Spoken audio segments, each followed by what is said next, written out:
Señor le bendiga, hermanos, qué bendición estar nuevamente en esta clase de base textual y versiones de la Biblia, esta clase para el seminario, de la cual, bueno, estamos ya en el módulo 3 de 10 módulos que creo que vamos a tener en total. Espero que, bueno, que esté al día, espero que no haya tenido ningún inconveniente con las actividades anteriores, con los exámenes. Y bueno, he estado viendo algunos y están bien, están aceptables, pero bueno, ahí seguiré. Espero que siga siendo así durante el resto del semestre. De todas maneras, bueno, cualquier cosita, cualquier pregunta me avisa. Pero antes de proseguir, vamos a orar al Señor para que Dios bendiga esta clase. Oramos. Padre amado, te damos gracias por este tiempo que estamos acá con este video de esta clase número 3. Te pedimos, Señor, conforme a tu misericordia, nos ayudes a comprender tus verdades, a defender tu palabra y que estemos siempre preparados para presentar defensa. Gracias, Dios, por este tiempo. Bendice a cada uno de los oyentes. En nombre de Cristo te lo pedimos. Amén. Pues sí, hermanos, nos toca aprender básicamente esta materia para poder defender las verdades bíblicas que están aquí expuestas y particularmente defender la Biblia como tal, ¿ok? Entonces vamos primero con la palabra de Dios, vamos a ver un versículo pertinente con respecto a la clase. Dice en Salmo 12, del 6 al 7, dice la Biblia: las palabras de Jehová son palabras limpias, como plata refinada en horno de tierra, purificada 7 veces. Tú, Jehová, los guardarás de esta generación, los preservarás para siempre. Y dice algo hermoso con respecto a la palabra de Dios, y es que son palabras limpias. Y no hay nada más limpio que la santidad de Dios, y esa santidad de Dios está toda vertida en la Biblia. Por lo tanto, hay que darle un trato reverente, un trato acorde. Dice, como plata refinada en horno de tierra, purificada 7 veces.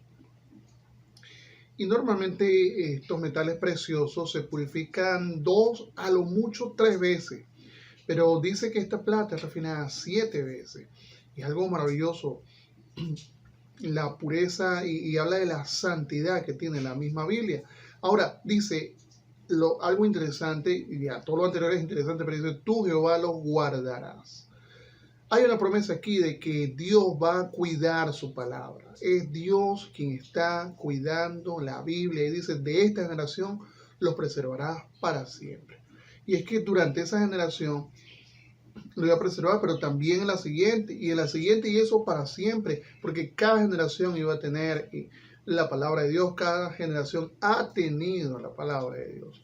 Entonces esto me habla de una doctrina de preservación de las Escrituras, que todas las generaciones irían a tener, y van a tener, y están teniendo, de hecho esta presente lo tiene, la palabra de Dios, no guardada en un lugar recóndito, en un monasterio, no, activa, purificando, limpiando la mente y limpiando el corazón de cada lector. Pero ya entrando en materia, vamos a ver hoy, vamos a ver en este módulo 2 textos, el texto C y el texto D. Ambos son cortos, realmente la lectura no es muy extensa, son cortos cada uno de estos textos, pero son importantes. Entonces, uno de los textos es Doctrina de la Preservación, y habla un poquito, no habla mucho realmente de la Doctrina de la Preservación, pero habla lo importante. Y el otro texto es Evaluación de versiones modernas. Particularmente se le hace una evaluación a algunas versiones modernas, particularmente en algunos aspectos tópicos. Yo no me voy a extender, eso te lo voy a dejar a ti para que lo leas con detalle, pero vamos a hacerle una revisión así por encimita, ¿ok? Vamos a ver más o menos por encimita qué dice. Y la parte donde habla de la doctrina de la preservación de las Escrituras, dice, hay un versículo que dice, para siempre, Jehová, permanece tu palabra en los cielos. Es una promesa, hermano, lo de la preservación. Es una doctrina, pero que nace de una promesa de que la Biblia siempre va a existir. Y dice en los cielos, pero no solamente en los cielos, sino también activo en la tierra, porque alguien agarra de esta gente, toma estos versículos y dice, bueno, sí, es verdad, y dice que la Biblia iba a permanecer, pero en los cielos, en la tierra no. En la tierra se iba a perder la Biblia y en los cielos, y nuestro trabajo es restaurarla como la forma como está en los cielos. Pero lo que pasa es que sí, en los cielos, pero también aquí en la tierra se va a estar usando de generación en generación. Cuando el Señor Jesucristo dice, aquí yo estoy con vosotros todos los días hasta el fin del mundo, antes ya había dicho que había que enseñarle a la gente. ¿Qué es lo que se le debe que enseñar? Bueno, la palabra de Dios, entre otras cosas.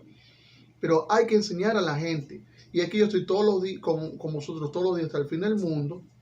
Él va a estar ayudándonos de manera activa a enseñar a la gente. ¿Y con qué se le va a enseñar? Con la misma palabra de Dios. Ahí hay incluida una promesa de preservación de las escrituras, pero una preservación activa, no una preservación inactiva, una preservación donde se está usando la Biblia, no una preservación escondida por ahí en algún lugar remoto, un monasterio o en una biblioteca por ahí escondido, sino que se está preservando, pero se está usando la escritura.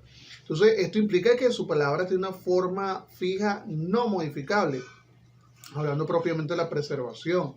Y los traductores deben conformar su labor a dicha forma. La tarea, pues, de la iglesia es de preservar la palabra de Dios, ya que es columna y baluarte de la verdad, como dice en 2 Timoteo 3:15. Nuestra responsabilidad entonces como iglesia es supervisar la preservación de la escritura, y eso definitivamente incluye entonces la traducción a los idiomas modernos.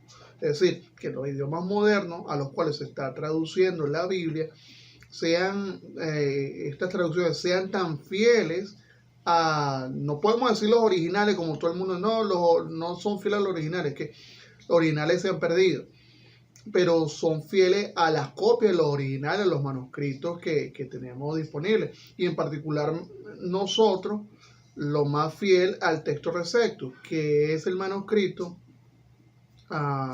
copia de los originales, más fiel y más ampliamente usado a través de todos los siglos. Entonces, ¿qué pasa? Que esta doctrina de la preservación, hermanos, es vital. Depende de tu manera como consideres la preservación, así va a ser tu teología y así va a ser también tu trato con Dios y con todos los elementos teológicos que estén a tu alcance. Por lo tanto, esta doctrina de preservación es vital y define mucho. ¿Qué tú creas de esta doctrina de preservación? ¿Cómo va a ser tu trato inclusive hacia Dios? Hasta allá llega la doctrina de preservación. Entonces, en ese contexto hay dos enfoques. Está el enfoque naturalista y está el enfoque sobrenaturalista. Y basado en estos dos enfoques es donde está uno, el texto crítico, y otro, el texto receptus. Uno donde está la teología liberal y otro donde está la teología conservadora, digámoslo de esa forma. Entonces, una teología liberal donde permite todo. Me quedé hoy día absorto leyendo algunas noticias y particularmente el Papa hablando de que él aboga como Papa, fíjense usted, por el matrimonio, porque se apruebe el matrimonio homosexual en todos los elementos civiles de cada país, en todos los gobiernos, de forma civil. O sea, que se apruebe el matrimonio homosexual. El Papa, que tradicionalmente había sido conservadora, la Iglesia Católica había sido conservadora, una ala conservadora, pero ya este último Papa se está distanciando de eso, está tratando de agarrar algún tipo de popularidad y entonces da estas declaraciones que son totalmente irresponsables. Y ha formado un revuelo actualmente y que de hecho también se distancia, como hemos dicho, de la línea que la Iglesia Católica ha estado sosteniendo durante siglos. Pues. Pero ¿qué pasa? Que es parte de lo mismo, que es parte de una migración de las corrientes ideológicas, de una corriente conservadora a una corriente liberal, a una migración paulatina que no se está dando ahorita, sino se está dando más que todo desde hace 120 años o 150 años. Y que eso ha ganado muchos adeptos y que eso también envuelve también e incluye un ataque directo a la misma palabra de Dios, un ataque directo a la escritura. Entonces, entonces tenemos este enfoque naturalista que está enmarcado básicamente dentro de la corriente liberal. Vamos a ver de qué se trata. Este enfoque aborda la bibliología de una forma pragmática, considerando la Biblia como un libro sorprendente y especial, no obstante en forma natural, casi como cualquier otro libro. No concede que tenga una naturaleza sobrenatural. Los milagros mencionados en la Escritura se pueden explicar, dice, de alguna forma lógica, y la preservación de la Escritura, aunque en forma un tanto maravillosa e inusual en el caso de la Biblia, ha sufrido un proceso natural como cualquier otra obra literaria antigua de relevancia. Es decir, el enfoque naturalista le da a la Biblia el hecho de que sí es un libro relevante, un libro que, bueno, ciertas condiciones especiales han actuado para que sea preservado. Y que sí, los escritos que están ahí son escritos históricos, que tienen siglos. Y que también, por supuesto, encierran sabiduría. Pero lo trata como el Corán, como los Vedas, como los libros de Confucio, como las doctrinas de cualquier otra tendencia de Zoroastro y cualquier otra tendencia por allí religiosa de la antigüedad. Entonces, ¿qué pasa? Que este enfoque naturalista le da una explicación inclusive a los milagros del Señor Jesucristo muy humano y le resta, le quita todos los elementos milagrosos que el ministerio del Señor Jesucristo tiene y que los ministerios de los profetas tuvieron también. Todos los elementos milagrosos son restados para darle una interpretación natural a cada uno de ellos. Y en consecuencia, el trato que ellos tienen con la Biblia es así, o sea, restando lo que cualquiera doctrina fundamental, porque hay doctrinas fundamentales que están basadas en hechos milagrosos, por ejemplo, la creación del mundo en 6 días o el nacimiento virginal de Jesucristo, que son puntos clave y particularmente el nacimiento virginal de Jesucristo. Ellos restan todo eso para dar una explicación un poquito más natural, según ellos. Entonces, tocan varios elementos clave y es esta gente entonces la que pretende traducir la palabra de Dios, la que pretende revisar la palabra de Dios. Entonces, imagínate qué tipo de documento va a salir de esas revisiones. Entonces, unos pequeños ejemplos.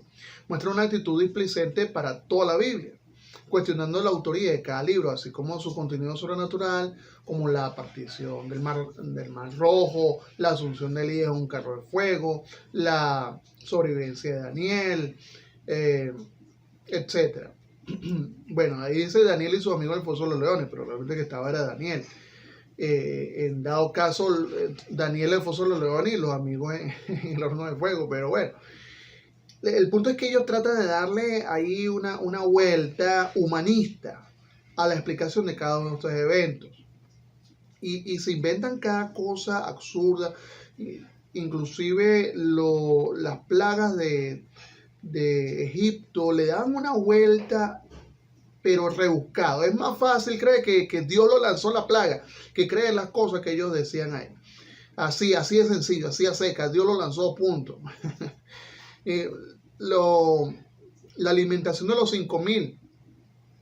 Estos días escuché algo que ellos decían que lo de la alimentación de los 5,000 es que cada una de esas personas que estaban ahí tenía comida, la tenía guardada, la tenía escondida en sus bolsos, en sus sacos, la tenía escondida. Entonces cuando el Señor Jesucristo agarró los panes y los peces y los bendijo y empezó a repartir, cada uno empezó a sacar su comida y sacó tanta comida que hasta sobró comida. Esa es la aplicación que ellos le dan a milagros como este Señor Jesucristo, que son emblemáticos y que los mismos judíos estaban allí, los fariseos, ellos mismos se quedan anonadados con lo que estaba sucediendo. Si los mismos judíos no interpretaron eso de la manera como esta gente lo interpretó, sino que le dieron un sentido milagroso a eso, ¿cómo esta gente pretende explicarlo de esa forma? Y así es más de una cosa loca y absurda. Pero esa es la gente, repito, que pretende traducir y dar un texto supuestamente fiel a los originales, supuestamente según ellos. Entonces, el otro ejemplo de enfoque naturalista se tomará directamente la manera como se maneja el Nuevo Testamento. Y fíjate tú la liviandad con que ellos manipulan la palabra de Dios. De hecho, lo dice, la liviandad con que se maneja la Biblia, con este sistema que hay evidencia de varias maneras. Una, en que realmente no consideran el libro con el que están tratando como algo sobrenatural, ya que pueden establecer un sistema de conjeturas de cuán seguro pueden estar ellos de si una lectura pertenece o no al texto sagrado. Otra, en que ellos mismos no son capaces de determinar esta certeza, ni basado en su evidencia interna externa. O sea, explico un poquito. Westcott y Hort, cuando estaban revisando las escrituras, ellos lo hicieron basado básicamente en dos textos, el sinaítico y el vaticano, Aleph y Bet. Pero había otros textos, también no tan completos como esto. Ellos consiguieron el texto sinaítico y el texto vaticano, que son textos del Nuevo Testamento en griego, antiguos, bien preservados, sí. Y puede ser del siglo IV en algunos casos, incluso del siglo V, depende de las copias, pero es bastante antigua y bastante bien conservadas. Eso es así. Entonces, pero ¿qué pasa? Que cuando tú comparas esos textos, vas leyendo versículo a versículo, hay diferencia entre esos dos textos y diferencias básicamente en puntos doctrinales clave, como por ejemplo la idea de Cristo, como el nacimiento virginal, como la sangre de Jesucristo para salvación. Parece que en la antigüedad, cuando estos textos se copiaron, algún copista no estaba de acuerdo con eso y borraba, quitaba, mutilaba a su antojo. De hecho, se dice que en uno de estos textos habían sobrescrito a lo largo de la historia como 5 veces, borraban, colocaban. Y era cuero, no era papel, era cuero. Entonces se ve los estudiosos que cómo raspaban textos y se sobreescribía encima a textos nuevos.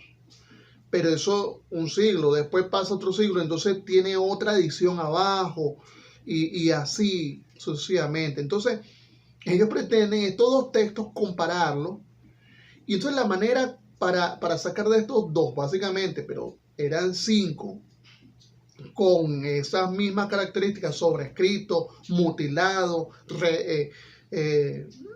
borrado y vuelto a escribir por encima. Y con esas diferencias, muchas diferencias, pero muchas.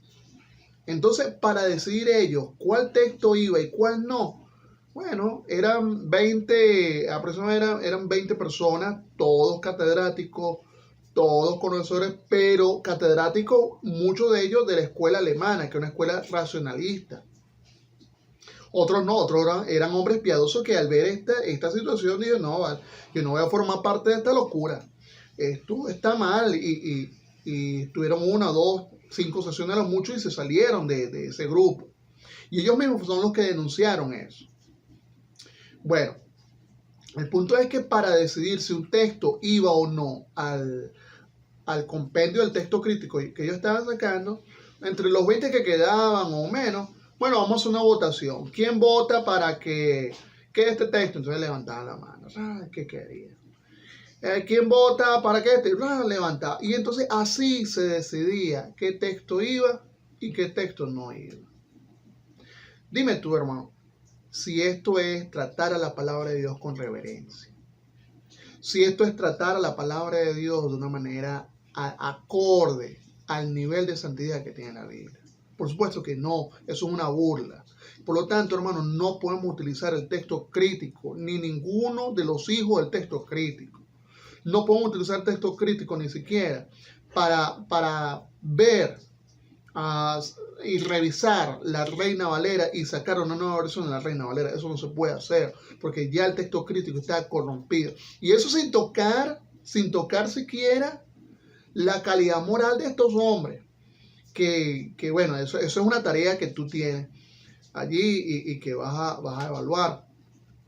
La calidad moral, uno, y la calidad teológica, que es otra cosa, porque de pronto puede haber inmorales que no saben nada de Biblia, pero puede haber gente inmoral que conoce de Biblia.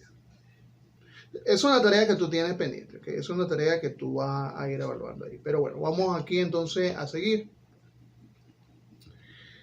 ya con el enfoque naturalista. Pero el otro enfoque, hermano, es el enfoque sobrenaturalista. Y este enfoque sobrenaturalista de bibliología es el que reconoce, como su nombre lo indica, el carácter sobrenatural de las escrituras, de su origen divino, como el proceso de escritura, transmisión, traducción y preservación.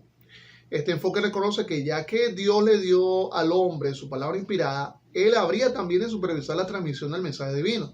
La evaluación de los factores que afectan ese carácter sobrenatural se filtra a través de ese tamiz, dando siempre el beneficio de la duda a su autor divino. Es decir, que Dios, así como proveyó la Biblia, así el Señor la va a preservar. Y que todos los elementos que están ahí contenidos desde siempre y que siempre se han utilizado como palabra de Dios van a estar activos inclusive hoy día, como nosotros lo tenemos en la palabra de Dios. Y entonces hay un tema allí, hermano, como que se llama el problema de la coma juanina, que particularmente no me gusta llamarle así, coma juanina, porque ese fue un nombre más bien dado por por esta gente de la crítica textual y anteriores a ellos. También hubo gente que ha tenido problemas con lo que ellos le llaman la coma, que es 1 Juan 5, del 7 al 8, y lo que ellos dicen unas adiciones. Por eso le dicen coma, porque la coma es como un pequeño apéndice, una adición, pero no es ninguna coma. Realmente eso es palabra de Dios. Y dice en 1 Juan 5, del 7 al 8, porque tres son los que dan testimonio en el cielo, el Padre, el Verbo y el Espíritu Santo, y estos tres son uno. Y tres son los que dan testimonio en la tierra, el Espíritu, el agua y la sangre, y estos tres concuerdan. Ellos quitan la parte que tengo aquí en negrillas, ellos la quitaron de hace tiempo.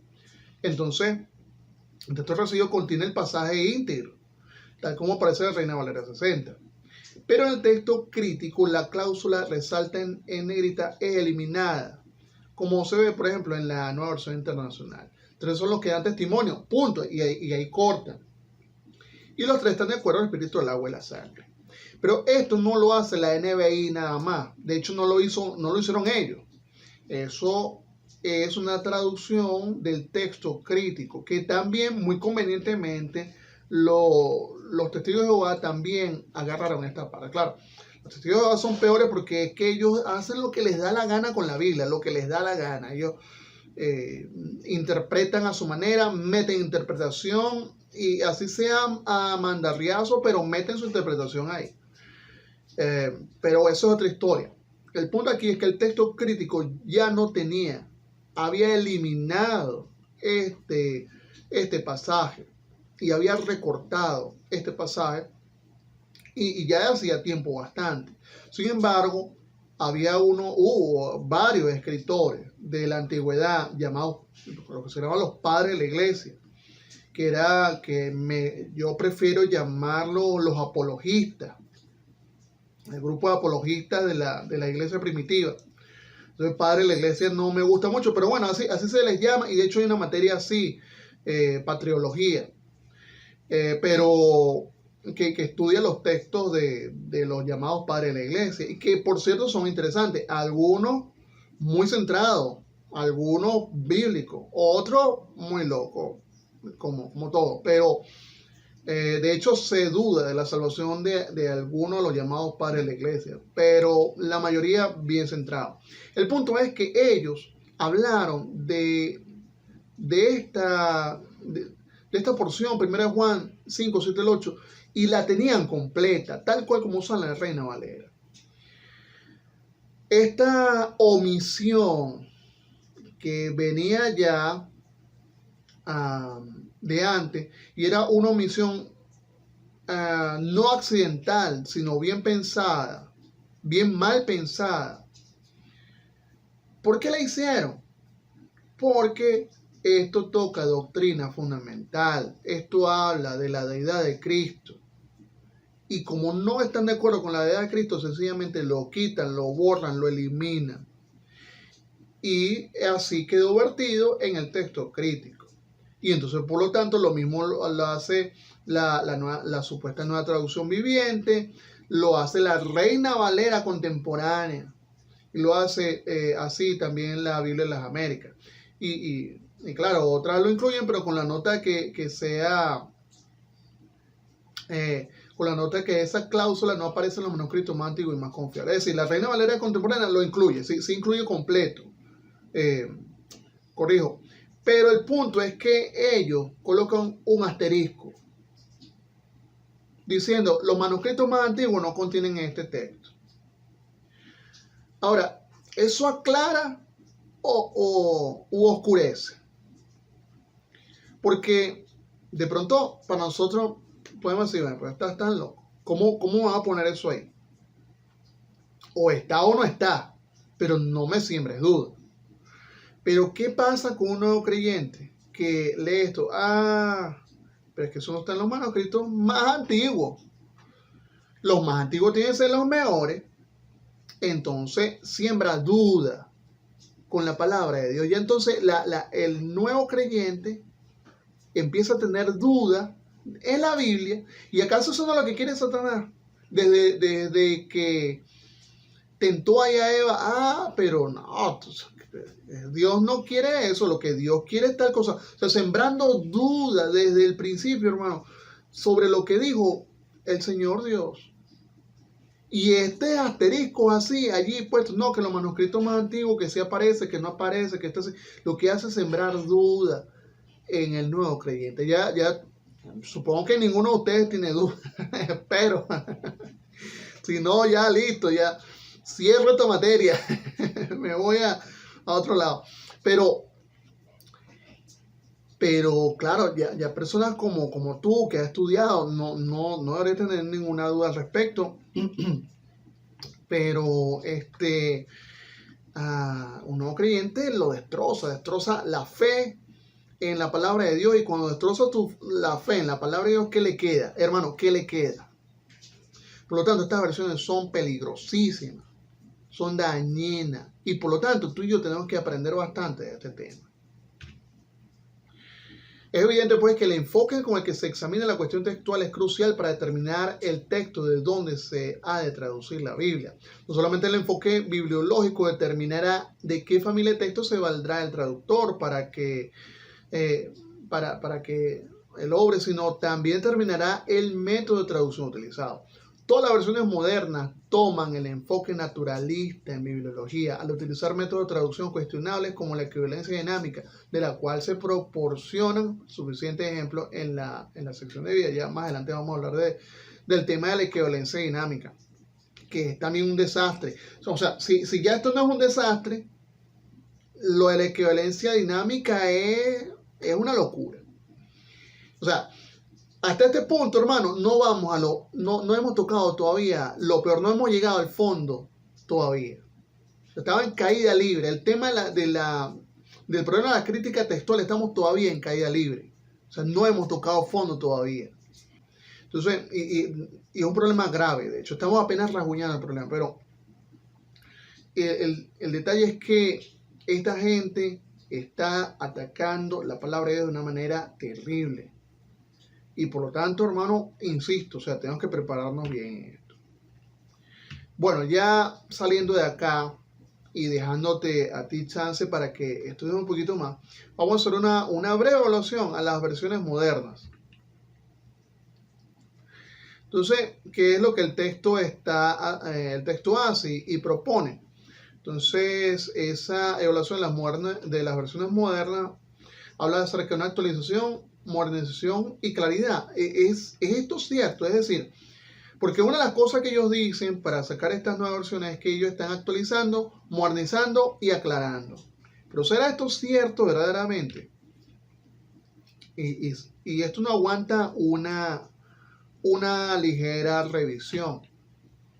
Si el propósito de las nuevas versiones fuera realmente actualizar el idioma para no solamente dejar intacto el mensaje, sino aún más, hacerlo más claro, no habría nada que decir, sino al contrario, habría que aplaudir tan noble propósito. Pero eso fue realmente lo que han hecho las nuevas versiones. Se mostrará aquí que la supuesta actualización no era ni necesaria ni mucho menos consistente, ya que términos actualizados en algunos pasajes fueron dejados intactos en otros, y muchos de los términos actualizados no necesitaban hacerlo. Además, la supuesta modernización fue hecha en prejuicio del mensaje. Es decir, ellos supuestamente querían modernizar la Biblia. Fue por eso se hizo la Reina Valera 60, porque había muchos términos que ya eran arcaicos y el idioma español es un idioma realmente muy dinámico. Por lo tanto, había que actualizar varias terminologías como salud. Ya salud dejó de tener una connotación espiritual para solamente centrarse en una connotación netamente física. Por lo tanto, salud se distanció del concepto de salvación y eso había que corregirlo, lo cual se hizo. Caridad, por ejemplo, para amor. La palabra amor o la palabra caridad ya dejó de tener esa connotación de aprecio, de afecto y de amor entrañable para restringirse solamente a actos de bondad hacia otra persona. Por lo tanto, había que corregir eso, porque el idioma, como te he dicho, pues es muy dinámico. Y bien, y si eso hay que hacerlo ahorita, pues perfecto. Pero el tema es que ellos escogen pasajes clave donde se toca también la doctrina para cambiarlo, y otros que tienen las mismas expresiones no lo cambian, lo dejan intacto, lo dejan como que sin nada, porque no está tocando esos pasajes de doctrina importantes. Es decir, solamente se concentran en cambiar la terminología en pasajes que tocan doctrina esencial. Y son varios. Y aquí tengo, hermanos, algunos ejemplos. Por ejemplo, el de 2 Corintios 12:2. Conozco a un hombre en Cristo, que, como dice la Reina Valera 60, que hace 14 años, si en el cuerpo no lo sé, si fuera el cuerpo no lo sé, Dios lo sabe, fue arrebatado hasta el tercer cielo. Por supuesto, sabemos que el apóstol Pablo está hablando de sí mismo. Pero el hecho de que él esté hablando de sí mismo y que lo sepa, no nos hace a nosotros como traductores, en el caso hipotético de que lo seamos, a vertir eso en la versión, como hacen algunas personas, como hicieron en algunas versiones que por lo menos la Nueva Traducción Viviente, hace 14 años, la que tengo aquí, hace 14 años fui llevado hasta el tercer cielo.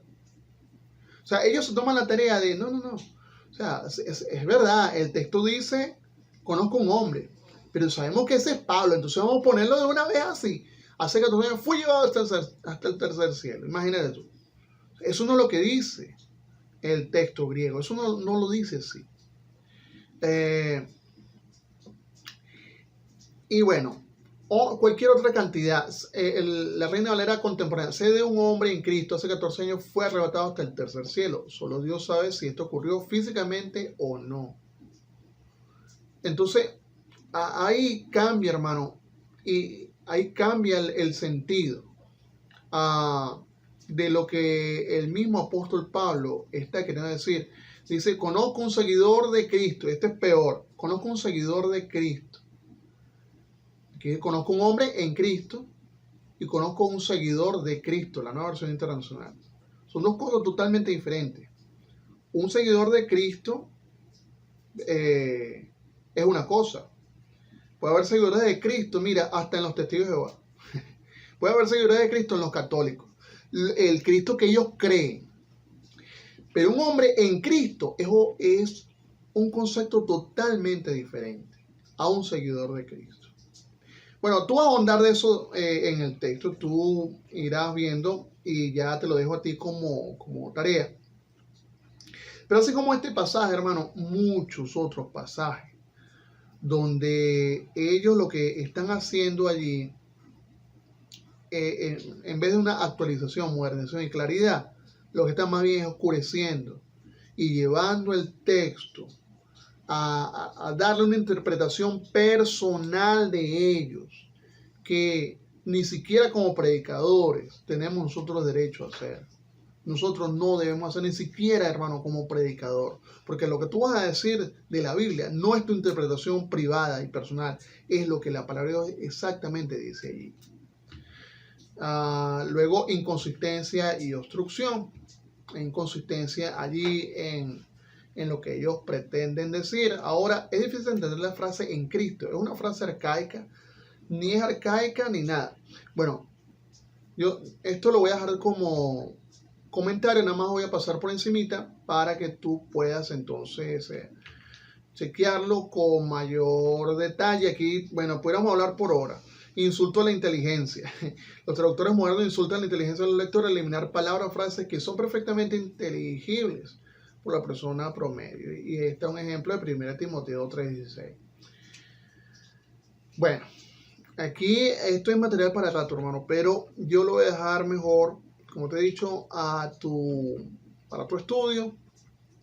Ya le dimos una vueltica, una visión general a esto. Entonces, vas a pasar un buen tiempo, pero bueno, a mí de verdad me gusta, pero también me molesta la forma como han tratado las escrituras. Pero vamos a prepararnos, hermanos, nosotros en eso. Vamos a hacer lo mejor a nuestra parte para con Dios. Y pues, prepárate. Y ahí posiblemente ya esta semana, lo más seguro que voy a colocarte ahí los exámenes. Cualquier cosa, tienes alguna duda, por favor, pregunta.